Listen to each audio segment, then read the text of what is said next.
right. So this evening, I guess the single biggest piece of news, the most breaking piece of news to have come out, like I think it was earlier this afternoon, right, is the somewhat groundbreaking change in HDB regulations with the announcement of the prime location housing schemes. Yeah? So let's jump into that, right? Being the news segment for our usual Facebook Live. Let's go into that. And jump into... Okay. So, the Minister of National Development, Desmond Lee, announced the new rulings with regards to prime location HDBs. After going through about a year of consultation, they were trying to reduce the lottery effect of prime location HDBs, which is why they have came up with several rule changes to control that lottery effect. So to be very honest, while I was expecting this, I didn't expect them to really come down that hard on with that many rules to limit this lottery effect in prime location HDBs. My personal guess was perhaps they would have extended the MOP period, which they did. Right, later on we are. Maybe let's just jump into it. Like, what are some of the rule changes, right? I expected them to extend the MOP to make it a 10-year MOP. But what I didn't expect was for them to rule out renting of the HDB altogether. Meaning, you are, so based on the current rule changes, once your property reaches MOP, you cannot even rent it out. If your particular property is under the PLH within this prime location housing zone. So that is quite a big rule change as compared to the other rules. So this is the only type of properties in HDBs in Singapore that will be limited to this kind of rules. Another big thing that I didn't expect them to do was to limit the eligibility profiles of the people that these first owners can sell to. So it's really big in terms of how it will potentially affect the demand for not just the BTOs when they will launch, but also the units when they're out in the resale market. All in all, really driving in and really making their point made, right, that they don't want this sort of HDBs to have basically any capital appreciation potential at all. And it's going to be tough for the owners to really charge a big premium, considering the people that you have to sell these properties to will have to abide by those eligibility criteria, because those guys will... Why would they want to choose your particular unit?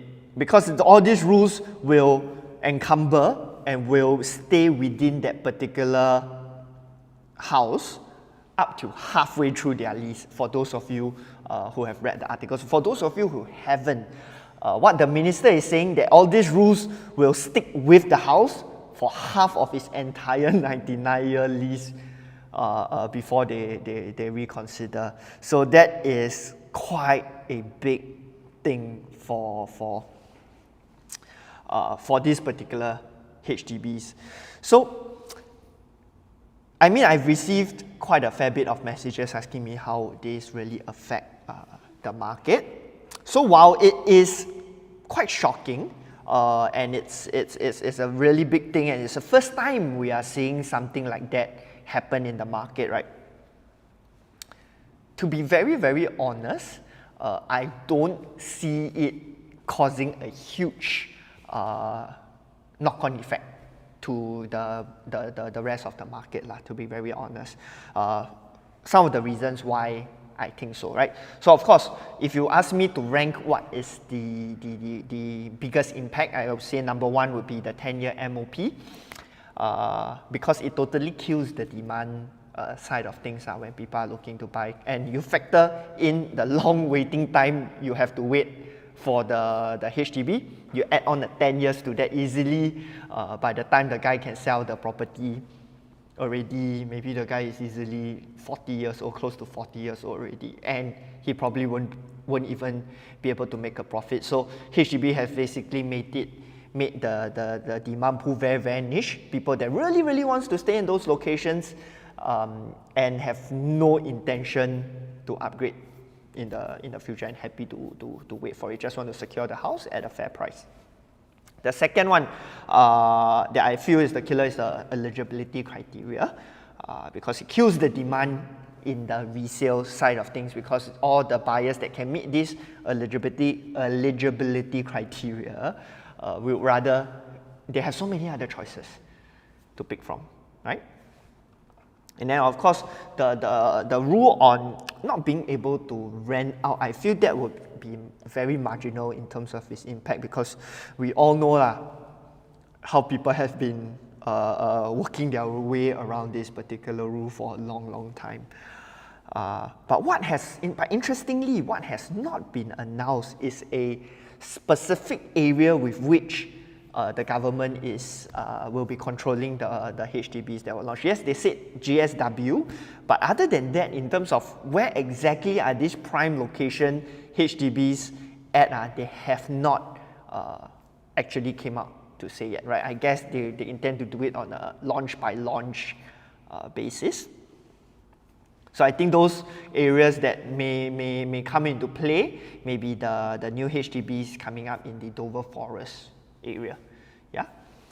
So next, so the question everybody wants to know is, who will benefit from this and who will be affected by this? So of course, the first-time buyers of the prime location HDBs, they will think very carefully moving forward whether or not they want to buy these HDBs with all the encumbrances involved in that particular unit. Of course, singles will also be affected. They are basically telling you if you are single, you don't need to buy, because the eligibility schemes, which are the eligibility schemes for BTOs, there's no single schemes for that, so singles won't be able to purchase these properties. And then again, because singles do make up quite a fair bit of the buyer pool in the resale market for these prime location HDBs today, especially if they are 3-room HDBs. So removing the whole pool of single buyers from the equation would really affect the resale prices for these HDBs. Then the more interesting part is who stands to benefit, because like I said, the effect on the market prices, on the market as a whole per se, is not that big. But what really would change, right, is the mindset of the people. Because a lot of the first-timers today, most of the time, they will at least give 2 tries to try and get this prime location HDBs, right? So maybe they come out to work 1 or 2 years, they'll say, hey, knowing that lottery effect is involved, they are willing to exchange 1 or 2 years of their time to try and ballot for those particular units. And that then allows them to, if they don't get it, they in that 1 or 2 years, they also have saved enough money to then just go, okay, forget it, maybe I go for private properties, right? But so today, if that option is removed for these first-timers, or if the first-timers decide that that is just too many restrictions for these HDBs, they may just go like, forget it, let's go for private immediately. Or, like I highlighted over here, the people that will benefit are the owners of the existing HDBs in these locations, those that are not affected by the PLH rules. Yeah. Another group that I feel will benefit, firstly, is the well-priced private properties near the GSW or central locations. What I mean by well-priced, they are priced affordably. I'm putting a number in at perhaps the 1.2, maybe to the $1.5 million mark, because they are suddenly going to be entertaining a wider group of demand, a wider group of buyers that remove the whole idea of them wanting to try out for this prime location HDBs. And I honestly don't think that group is small. I feel that group is really, really quite big. And thirdly, the last one is the landlords of the areas affected by these rules, right? Because the units by right now, so the future supply of HDBs into these areas will not contribute to rental inventory. So meaning the existing units in those areas will stand to benefit because the location will continue to be good, and as more properties come up, they don't really take away your competitiveness in the rental market. So I think the landlords in these areas will stand to benefit from the lack of competition moving forward. Okay, but in general, I see this being a big plus to private properties in general, especially the affordable quantum ones, like I mentioned, or even if properties under the $1.2 million mark, if they have the 2 bedders, because that would be the next most viable alternative for first-time buyers. Okay, and next. So that's for that piece of news. In summary, while shocking, while being something that is very, very new to the market, will it have a huge impact on the market as a whole? I don't think so. Okay. The next thing that will probably affect the market more is the release of the third quarter property price index, much awaited. Right? But then again, this time around, there wasn't a lot of news coverage on it. Because I guess it's not as big of an amount, as big of a number, and that's a good thing, right? That's a good thing. You don't want the mainstream media to be shouting out this increase in property price index too much, because that's only just going to cause a lot more FOMO in the market, and then the authorities are going to come down and clamp it. So the cooling measures, the property price index increased, private property price index increased by 1.1% the last quarter, up from 0.9% increase in second quarter 2021.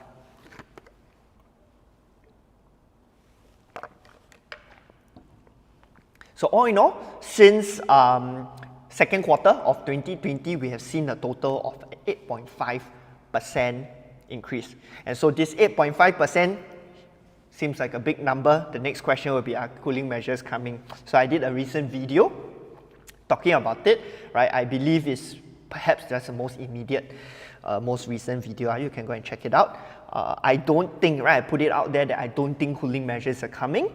And I stand by that, even with this 1.1% increase in the private property price index. And let me explain why. So a lot of you will be wanting to compare this with what happened in 2018, because we are in a very, very similar market cycle as that in 2018. So in 2018, we saw an 8.3% increase in the property price index over 4 quarters. And that resulted in July 2018 cooling measures.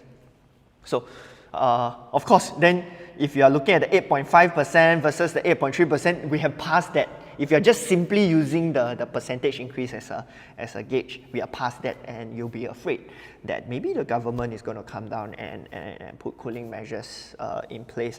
So let me just show you a little bit more data to it to explain why I don't think the cooling measures are coming.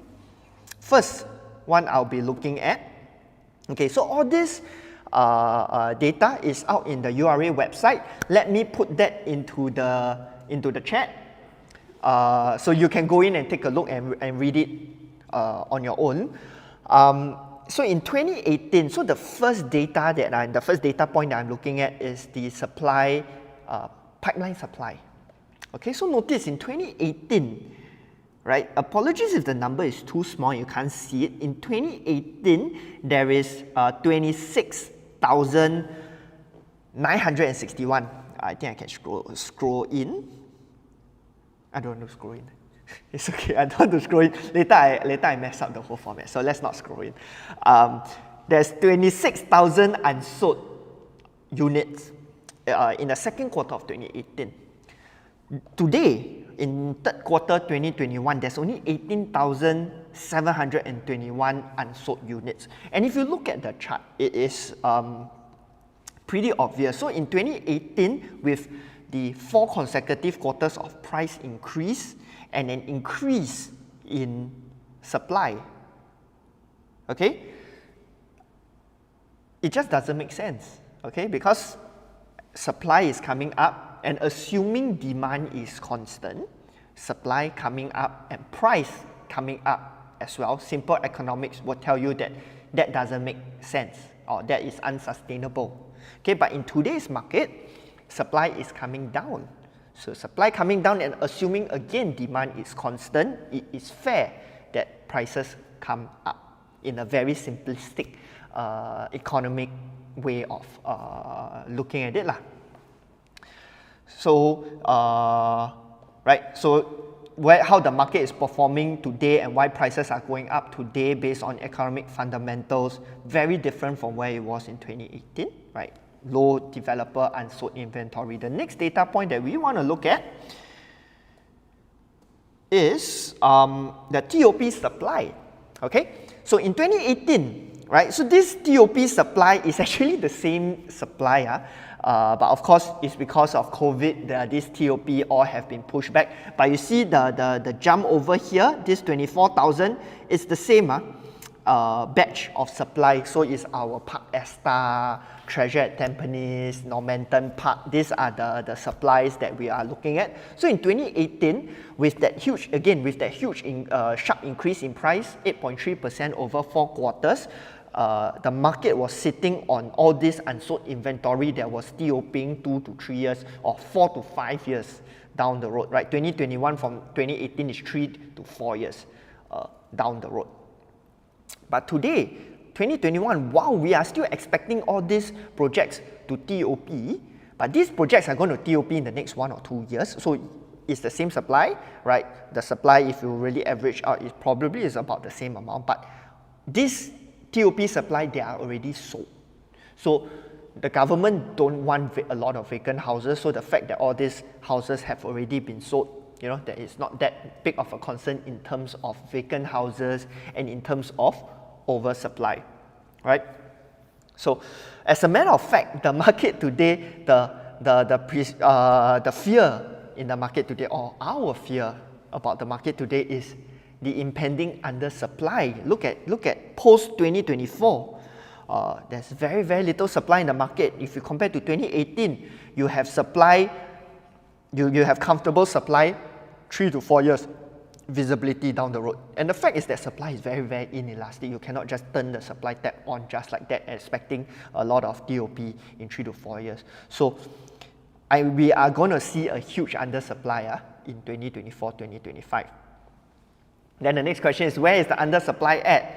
So for those of you who have been consistently following us, listening to us, you know where the undersupply is at. For those of you who don't, you probably want to go and watch some of our other videos, because that is one of the single biggest pockets of opportunity that we have shared with our listeners, our audience. Or if you really don't know, you probably want to pop by our webinar, which I will share more details with you later on. Yeah? Next data point that we want to look at is the vacancy rates. So this chart charts out the stock and vacancy of private residential units. You see over in 2018, it hovered at above 7%. So we are looking at figures like 10.9% vacancy in the CCR, 7.7% vacancy in the RCR, and 5% vacancy in the OCR. Today, 2021, 9.7% vacancy in the CCR, 6.5% in the RCR, and 4.8% in the OCR. So the overall vacancy rate today is in the mid 6%, so it's about the 6.5%. So it's also lower than what it used to be in 2018. So all in all, the market is in a lot more sustainable position as it was, pre whatever is happening in 2021. I can't say the word because if I say the word, YouTube will then block my video. But we all know what happened in 2020. So yes. Conclusion: property price index have came up 1.1%. But do I think the cooling measures are coming at least in the next quarter? My answer is no. Right? What would we want to look at to determine if cooling measures are going to come? An increase in supply together with a increase in price. Right? Okay. So last article that I want to talk about is the Jervois mentioned launch. I believe it was 2 weekends back. Okay, so the take-up rate was fantastic, right? 98% sold on launch day, beating out most of the OCR projects. So, but instead of being all wild, like, oh my God, this is a FOMO and this is nuts and this is crazy, I felt it made a lot of sense, and I picked out 2 points within the article, of which, right, if you want to read the article, I'm putting that into the link or into the chat as well. You can go in and take a look. The first part, the analysts, the experts were trying to explain why this launch did well. A lot of it was down to the fact that it was priced very, very competitively. Medium about 2.5K PSF, but because there was a huge VIP purchase, I think the mass market or the open market bought it closer to 2.8K PSF. It may sound like a lot, but we have to recognize that today resale 99 in the RCI is aging very, very close to 2000 PSF. Case in point, Commonwealth Towers, and when Sterling Residences TOP, we're going to see it push well above 2000 PSF. So the market realized this, and the market goes, I top up a little bit more, I can go to District 10, and I top up just a little bit more, I'm actually getting a freehold property. So more and more homeowners are seeing this as a good value proposition, which is illustrated in the very last paragraph of the article. Right? It states, based on results of the launch, a majority of buyers were owner-occupiers aged 40 and below. I actually feel this particular short little paragraph, hidden all the way at the end, is the one that we really can learn a lot from. And you're going to start to understand why as I move on with the sharing later on. But it's really, really surprising how today we see a lot more occupiers moving into the owner-occupiers moving into a CCR, an area that used to be dominated by a lot of investors. And how would that benefit the CCR in the long term with this demographic change? I believe it's a huge plus for the CCR if we continue to see this trend moving forward. In the last slide on recent news, I'm going to share with you my breakdown on why it makes quite a bit of sense for buyers to top up that little bit of money to move from a RCR 99 to a CCR freehold, right? Let's take a look at that. Okay, so I broke down the down payments and the stamp duties and the monthly mortgage, because in actual fact, that is what buyers really, really feel when they go and buy a particular property, because that's more the out-of-pocket things that they look at versus the straight-up price quantums. Okay, so assuming, right, I'm trying to appleize the discussion, 1,000 square feet, 3-bedroom. Today in the RCR, it's going to set you back, assuming 2,000 PSF at $2 million, that's going to cost you $500,000 in down payment and $64,000 in stamp duties. Freehold, CCR, right, taking the PSF over at Jervois mentioned, 1,000 square feet, that's going to set you back at 2.8 million. But I don't think 2.8 million you can buy something at Jervois mentioned. Their two bidders were closer to 2.2 million. But let's just say, right, there's an option for you. CCR freehold, you can get a 3-bedroom at 2.8 million. Your down payment is 700,000. Stamp duties around 96,000, close to 100,000. So the actual down payment differential is $232,000. And you've been following us. We see a huge increase in affluence in the Singapore population census. Right, the largest group are taking home about 20K per month combined income.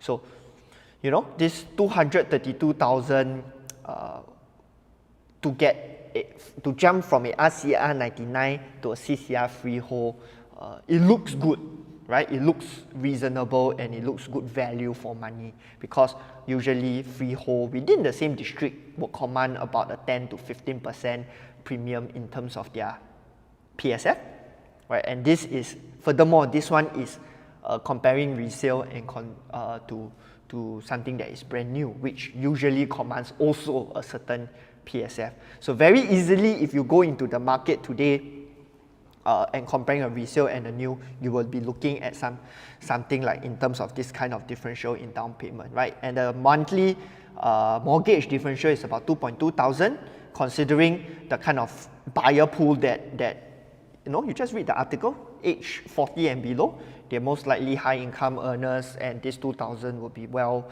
within affordable range for them, right? So I'm starting to see some demographic changes for people within the RCR. I believe that this is maybe just the first example that we see.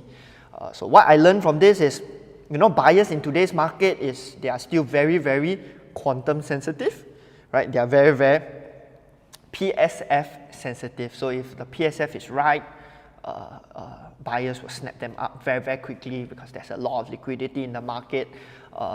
There's increased affluence in the market as well. Yeah, but that said, right? That said, this helps us transition pretty nicely into the topic at hand today, right? Why losses are made in property and how to avoid it. So why I say that allows us to transition very, very nicely, right? Let's look at it.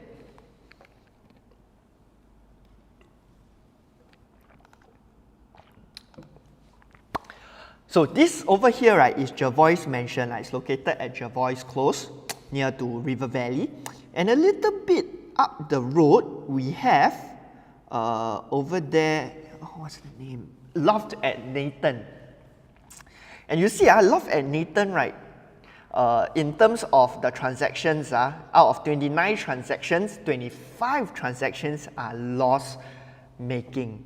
Okay? And I mean, for a lot of people, that will be pretty scary. I have a neighbor a bit down the road that is, you know, 1 out of every 5 units sold is making a loss.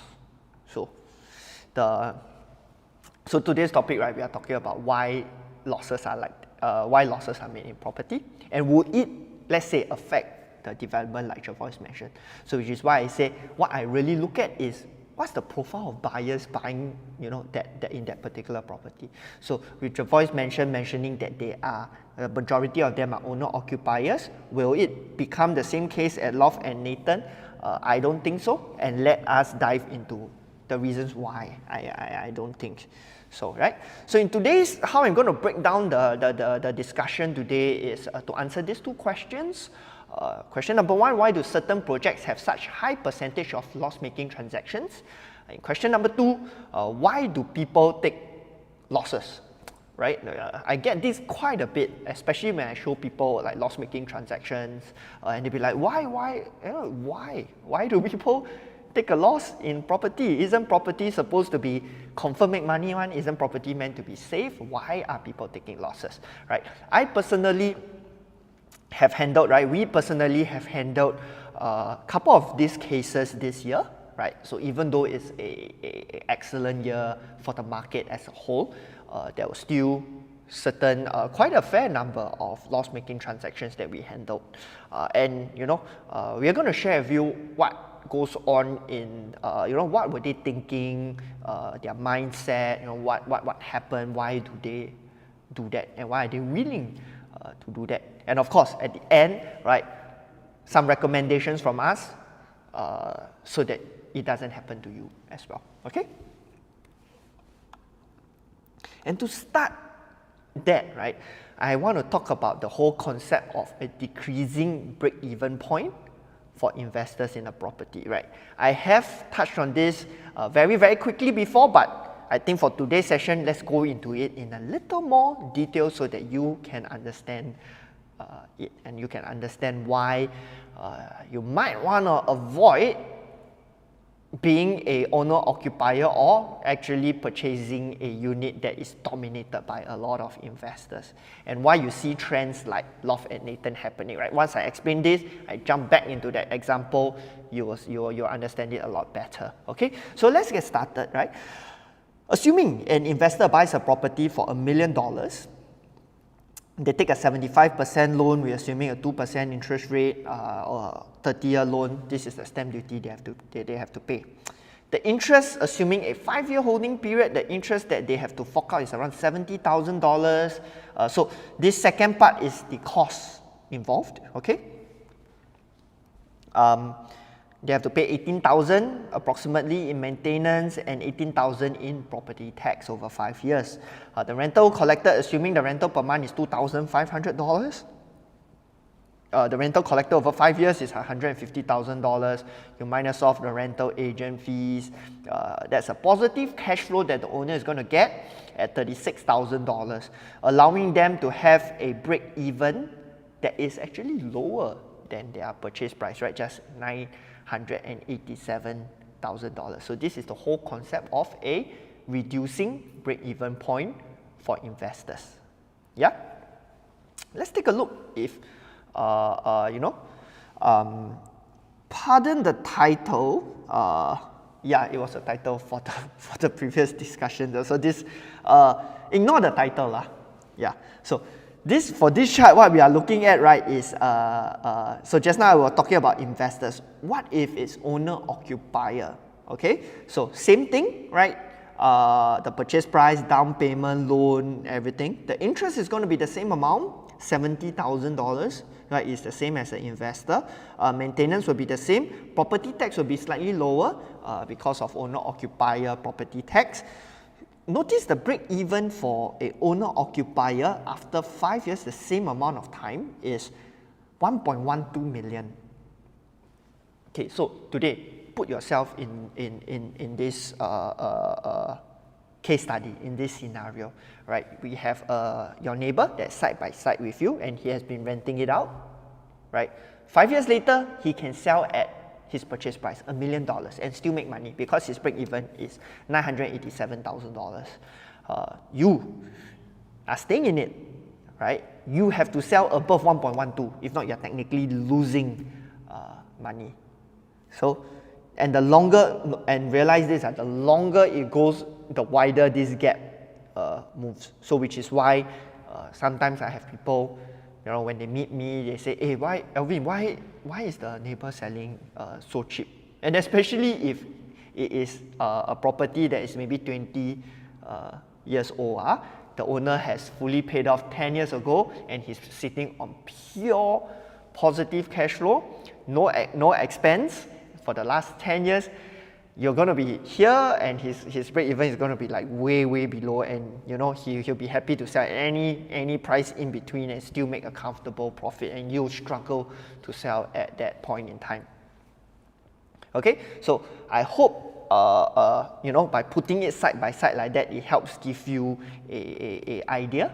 Okay, why some people can sell at a loss, right? Because their break even point is decreasing. In actual fact, do they still make? They still make money, right, from the rentals. So if they are renting the property out lah.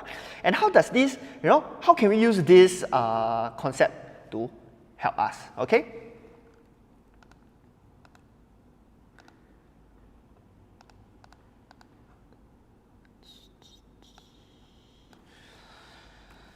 So this is where, right, we come back again to Loft at Nathan. Yeah, and notice the size of the units. Can I highlight it? No. The size of the units that were transacted at a loss, right? What kind of sizes are they? very small units, units that most likely were sold to investors, people that bought it and rent it out. So if you look at a 10-year holding period at a 10K loss, most likely the guy actually still made money just renting it out. But if you were buying it and staying in it, you'll be in deep trouble because it's going to be very, very hard for you to sell it if you have all your other neighbors happy to sell it at a slight profit considering the rental they have collected over the many, many years. Yeah? All right, next. So what happens when a property has too many investors? Okay, so this is another property that we actually transacted. I didn't want to put in the address, but if you really want to know, you can text me. I can share with you privately. Yeah. Notice the breakdown of the unit types. Yeah, the breakdown of the unit types. We see a lot of dual key units. We see a lot of penthouses. Yeah, a lot of one-bedders. Very, very little three-bedders. And even the three-bedders were built very, very small at just 857 square feet. Right, so all you know, this particular project was built with the developers selling to investors in mind. And true enough, the people that bought it were majority investors buying the dual key units. And so today we see out of 11 transactions, 7 of them are unprofitable. Yeah. Of course, the challenge that I faced was that my seller was an occupier in that particular project. Hence, they were constrained because a lot of owners were selling. Right, they were extremely upset because they wanted to sell their property at a higher price, but they just couldn't because everyone else was selling at their break-even price. So if you want to avoid losses, right, try to avoid properties that are dominated by too many investors. Yeah? That's the point that I am trying to share with all of you. Then over this, the next one can review the address because everybody knows this particular project. It's famous for all the loss-making transactions. So this project at Keppel Bay View is called Reflections at Keppel Bay, right? The iconic curved buildings right near to Vivo City. Over here, we see only 36 profitable transactions and 166 unprofitable transactions. Why? So let me share. Let me share that with you. I think we missed out the breakdown of the owners. But it's okay.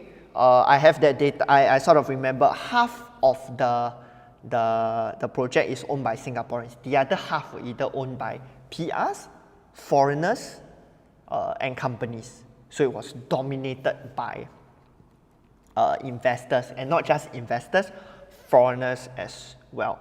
And so why a project dominated by foreigners may be very, very tricky, especially if you're buying it as your first property, is because these foreigners, they can benefit for foreign exchange fluctuations, right? Case in point, I'm not sure if all of you remember, there was a loss-making transaction in Marina Bay Residences, I believe it was a couple of years ago.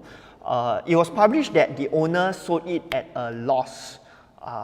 But when the reporters did further search, right, they realized that the owner was Malaysian and he had actually bought that particular property many years back when the exchange rate was $1 to 2 ringgit. And he sold it at a loss during a time where the exchange rate was $1 to 3 Malaysian dollars. So in actual fact, if you calculate it with foreign exchange involved, the guy actually made a profit from it, right? But a transaction like that is going to impact the valuations of the entire condo, right? The entire development. And if just so happened you wanted to sell at the same time as him, you know, you'll be pretty disadvantaged lah, to say the least. Okay. The next case study is a development that is too small. Okay. So again, right, I had to blank out the address because this was one of the units that we transacted, and it took quite a bit of effort, and you know, in actual fact, the unit itself, I said it was really quite nice in terms of the layout, facing, and everything, but it was just held back by valuations. Okay, because primarily Singaporeans, you know, even the PRs, unless they're ultra high net worth, they are purchasing the property with a loan. And with loan, valuations are very, very important. And how valuations are derived from is primarily made up of past transactions. Okay, so look at this particular development where we average one transaction. Ever since it TOP, we only have 5 transactions since 2012. So 5 transactions since 2012, it's like if you average out into 2 transactions a year lah, or 1 transaction every 2 years. Sorry. And you know, once you have somebody that sets a low benchmark, all the valuations are then put lower, and it's very, very, you know, it takes a long time for somebody to then just be willing to come in and pay significantly over the large transactions. So we're thankful that thanks to market conditions, we were able to sell off the unit still, albeit not at a profit, but much better than the previous loss. So the unit that sold immediately before us had to stomach a 100,000 loss, right? Managed to squeeze and minimize that loss down to, you know, 18,000. Yeah. So avoid, and so the moral of the story is this development is because there's only 28 units in the development. So that's one of the disadvantages of small projects, right? It may take a long time for valuations to recover if there was a distressed sale within the particular project. And the next part is the timing of exit. I mean, this particular chart, right, there's 2 points to really illustrate. First point is, there's also, you know, I wanted to actually title this slide, there's 2 points. First point, number 1, a lot of the loss-making transactions that you see in the market today, they were purchased in 2012, 2013.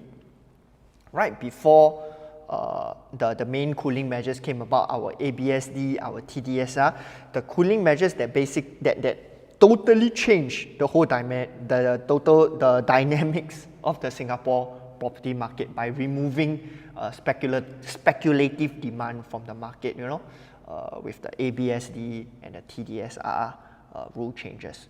So the market pre and post 2013, world of difference, you know. And if, you know, you are unfortunate enough to purchase a property in 2012 and 2013, and coupled with the fact that if the property is dominated by investors, you would still be struggling to exit today, right? But thankfully, we have seen a turnaround in one of these developments. You know, because this is a positive news, so I can put out the address. This particular development is Watertown in Punggol. Previously, you know, they were loss-making transactions. So I put apple to apple, all the same size, 807 square feet. All right. My client actually purchased it earlier. Our client purchased it earlier this year, and he's already sitting on very, very comfortable profits. So you're looking at about close to 130 PSF paper gains. So, right, notice how exit that is 9 months apart, right, can turn a loss to a 80,000 gain, right? And how did this happen? Okay, I put it down to a couple of factors, and maybe we could share a little bit on why we actually recommended Watertown to our client, and what gave us the conviction that it was not going to go continuously go down, right? We went to view the unit. The unit's layout was fantastic. Watertown as a development, the facilities are very, very nice. So it's going to attract more and more people to come in and buy it for their own stay, right? Why it didn't perform well up to 2021 was because the development was somewhat overpriced for that particular time period. But as the whole market continued to rise, with the new launches around the area continuing to rise and crossing the 1,008 PSF within the vicinity, it suddenly made Watertown look like an excellent value proposition. And so we expected the demand to start to flow back into Watertown, because we were able to purchase a 2-bedroom or 2+ study that functions essentially as a 3-bedroom at the $1 million price point, slightly over the $1 million price point, which makes a lot of sense at that point in time. So we termed it an underpriced purchase at that point in time. Okay, there are still pockets of such opportunities out there where there's a mismatch in terms of the pricing point. So if you'd like to know further, right, you can get in touch with us. We have the details that we'll share with you later on.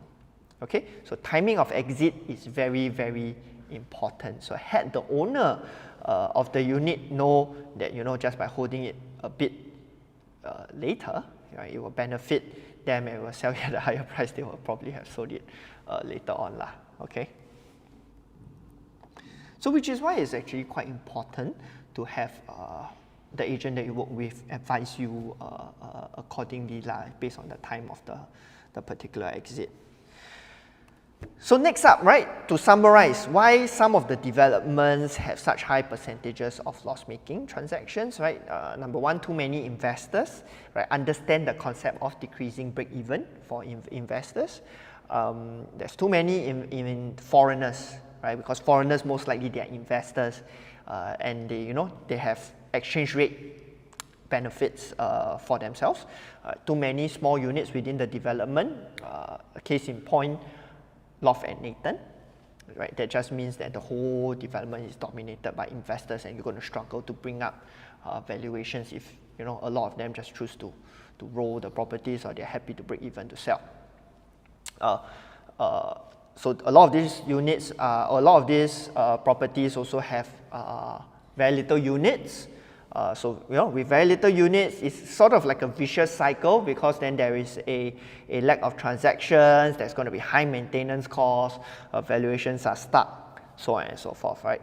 And then also based on the Watertown example, timing of purchase, yeah, but so you're not going to end up purchasing in 2012, 2013 again, so that is just FYI, not so much to affect you today.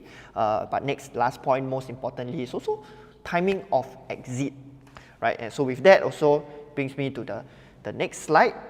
What are some of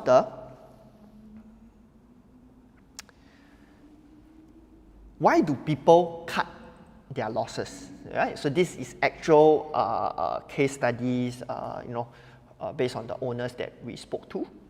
Yeah, so for the investors, right, some of the owners, they were actually investors, okay? So they were okay to take a loss to sell their unit because they had better opportunity costs or better opportunities elsewhere. They know that the property is not going to hit their sort of expectations in terms of capital appreciation, sort of thing, and so they have came to accept that maybe I just break even. And you can tell, right, the whole concept of decreasing break-even, actually my break-even is not that high. They're just cutting the loss to switch up their portfolio into a better performing asset. So that's one of the reasons why they're okay to sell it at what we see as a loss. Loss meaning purchase price is here and sale price is here. Okay. Next reason is retirement. Some of them, and for that same concept of decreasing break-even, they choose to just move on their unit because they look to cash out on their investments for their retirement usage. So that was the one for the example of the project with very, very little transactions. The owners just wanted to cash out. So interesting case study was, or interesting example was, she was so happy when we sold the unit, because she actually said, thank you so much, because they've been trying to sell for a long time, and previously she was almost mentally prepared to stomach close to $100,000 loss. So she was very, very happy that in the end the loss was just about $18,000. Yeah. And the second group of buyers, which is a little bit more, what you wouldn't expect to be willing to take a loss, are the owner-occupiers. Okay. So based on the cases we did, some of these owner-occupiers, their income has grew significantly, compared to when they initially bought the property right? And so today they are also married. So while they usually try to sell it at break even, or a little bit of a profit, they eventually get tired of the marketing, of putting the property up for sale, the emotional roller coaster, and because the fact is that just by moving this smaller asset, it frees up their name to buy something that they really, really like, right? Something that they are looking forward to.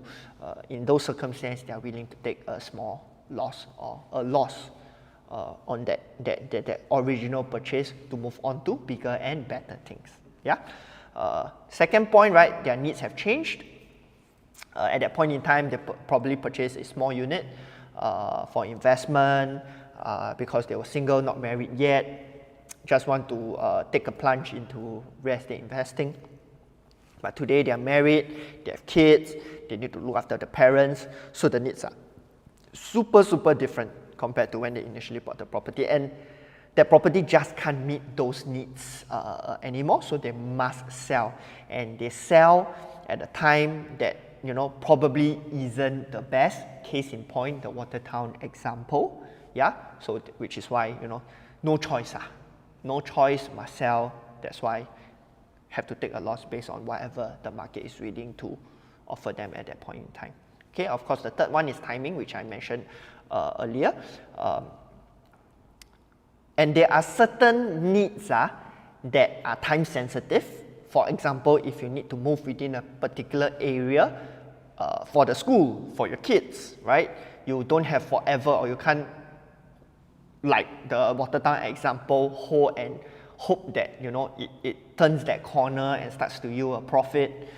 You don't have that luxury because you need to buy a property to put your kids into the school. So time sensitive factors, right, that will make owner-occupiers be willing to take a loss. All right. So what are some of the mistakes that these people make? So I sort of gathered, I tried to find a similarity of why they went to purchase those units. A lot of them, the answer was at that point in time it made sense. The decision was based on hearsay, based on they went to the show flat and it was very, very nice. There was excellent pitch. They bought into a particular transformation within that area, because I mean, you go into any show flat, they're going to sell you some sort of transformation. The fact is that Singapore is so small, you can be located in anywhere and you'll be still part of certain transformation, right? Which is again why we always say we take transformation with a pinch of salt, right? And it's important for you to have your own idea, your own fundamental understanding and basis of which you are making your property purchase on. It shouldn't be, it made sense, right? It shouldn't be, so and so tell me it's good. I have a friend that told me that this is good, blah, blah, blah, blah, blah. Okay, so make your own decisions and make your own property plan and try to foresee what are some of the potential changes in your life moving forward. And that one, I really, really believe in, because I think a lot of the first-time buyers, especially today, being squeezed with the marriage being delayed, house being delayed, many factors, and I feel there's a lot of pent up anxiety, demand in terms of these first time buyers, and a lot of them are, I'm afraid, sort of rushing into a particular property decision, which sort of scares me, you see, which is why I thought I wanted to do this particular topic today. Hopefully that has helped somebody. And before we move to the final part about what are some of the recommendations that I might have to avoid making losses in your property purchase. So if you have liked what you've heard from us, what we have had to share, right? Please do us a favor. If you're on YouTube, right, just smash that like and subscribe button, the bell notification icon, the ding ding ding. I think that helps with the algorithm, pardon me. And follow our channels, yeah, so that we can help push out our content to people that will really benefit from all this content. Okay, so some recommendations. I think I've been basically saying this a couple of times. Don't be an owner-occupier in a project dominated by investors and foreigners if you don't want to make a loss. Yeah, gain a clear fundamental understanding of the market, right? Like we always say, visualize your exit. Okay, and so now that you have understood the concept of depreciating or decreasing break-even sort of thing, ideally where to position yourself in a particular project, or what kind of projects you want to be positioning yourself in. Do you want to be an investor together with other investors?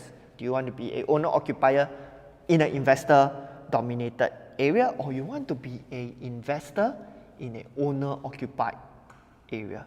So that's going to flip the whole thing around, yeah, if you get what I mean, okay? If you don't, listen up. Later I will explain further how you can sort of follow us, and we'll help you understand that. Cover 2 to 3 contingencies in your property plan.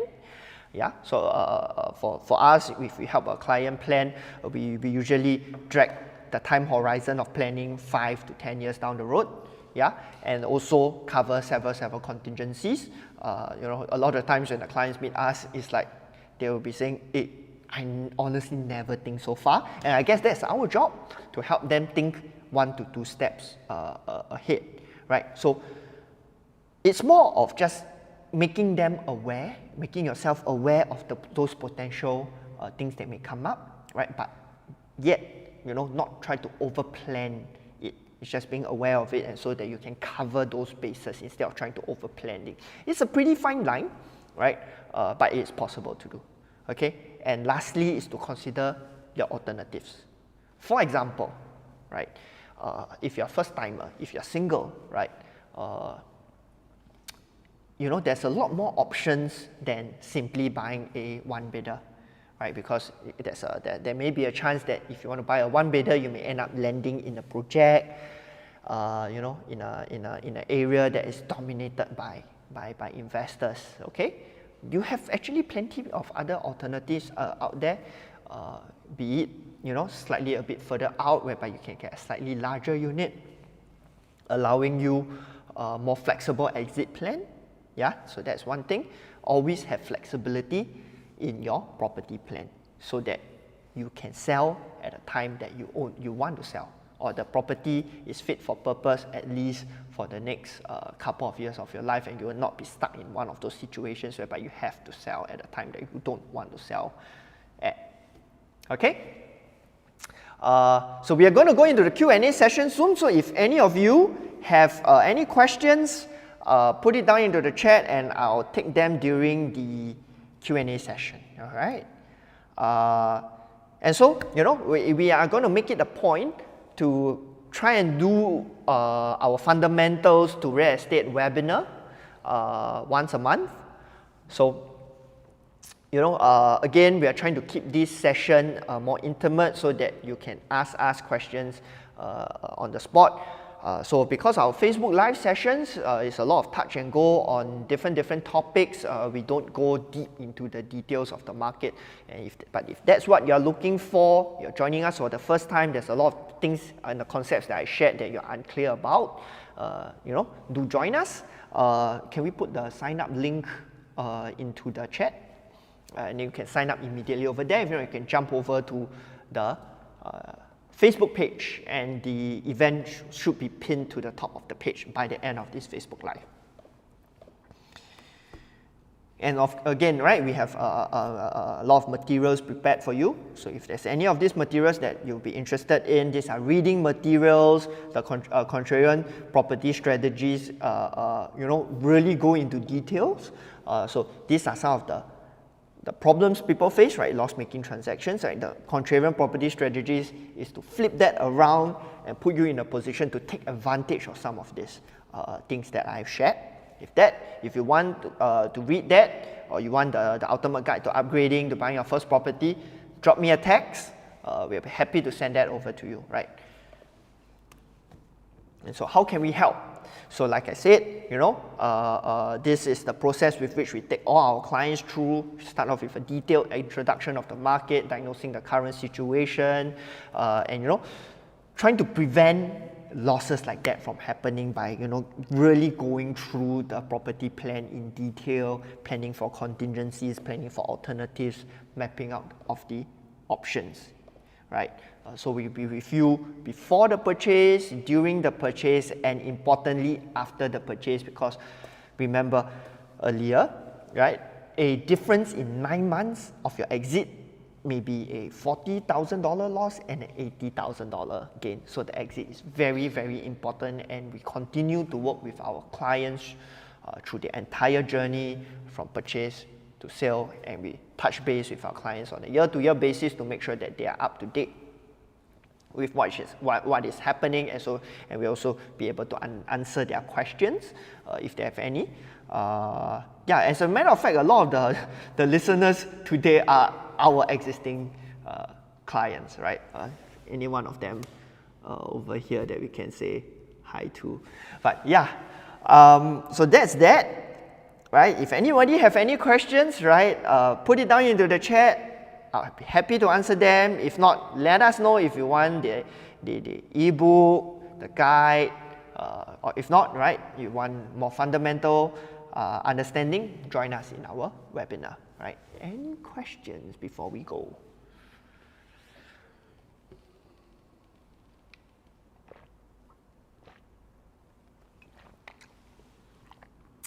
Okay, so as usual, not many questions. But it's fine if you're shy to put the question out into the chat. You can just text me. That's my number, or text Elizabeth. That's her number. If not, right, we'll see you next month. Bye bye.